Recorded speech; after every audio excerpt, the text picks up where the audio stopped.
Paris, le 11 mai 1906, 10 heures du soir. Cela fait 3 jours que je vais chez Rodin.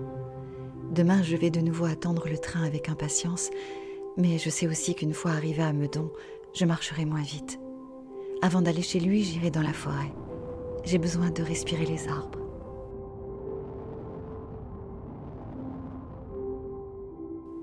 Au début, il ne me parlait pas. Ce qu'il pensait, il ne le disait pas, juste le temps qu'il fait. Sa bouche, ce sont ses doigts, et le langage de ses doigts, c'est la glaise. Il la pétrit sans cesse, même quand il ne travaille pas. Il y a une distance immense entre nous. Rodin est une île. Quand il m'a demandé de poser pour lui, nu, j'ai prétexté la pudeur. Le paravent était taché, des traces de plâtre, de crasse, de charbon aussi. J'avais froid, et pourtant, pendant que je me déshabillais, je sentais des gouttes de sueur descendre le long de mes jambes, mon dos, le froid, la peur, autre chose peut-être. Rodin m'impressionne. Ses mains. Ce qu'il fait de ses mains, ça me fascine. S'il se contentait de faire des sculptures, mais non. Monsieur Rodin fait des assemblages.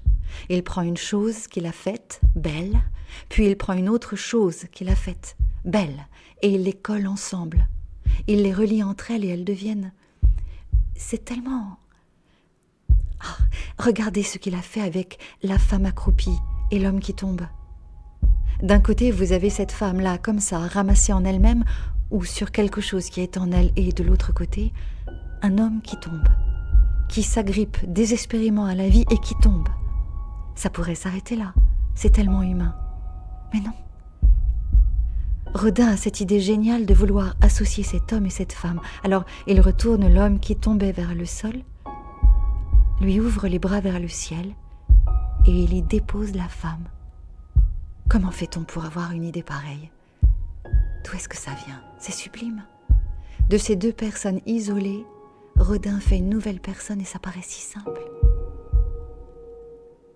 Il les a associés comme un amoureux relierait son âme à la bouche qu'il aime. Et les vers de Baudelaire sur le socle. Je suis belle, ô mortelle, comme un rêve de pierre, et mon sein où chacun s'est meurtri tour à tour est fait pour inspirer au poète un amour éternel et muet, ainsi que la matière.